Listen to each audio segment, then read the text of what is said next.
Welcome to Tech Editing Tips Tuesday. I'm Gemma and I am coming to you throughout the summer with tips on crochet design to help you craft perfect patterns every time. Today I'd like to talk about tension or gauge. Now, this is a tricky one because lots and lots of people really don't like to do a tension swatch. However, as a designer, you should always put the tension in your pattern.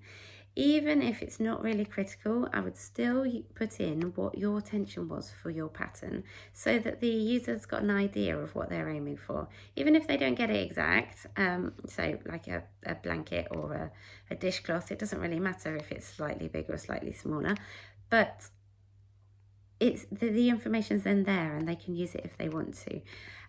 For garments, of course, it's absolutely critical. Otherwise the garments aren't going to fit. You need to also put in how they make the tension swatch. So what stitch pattern is it over? Is there a specific way that you made yours that you think they should make theirs? In the round, flat, what stitches you used, which hook you used, and you can also, if you use different stitch patterns throughout, you could include the tension for all of those stitch patterns so that the user has all the information they need to make your design.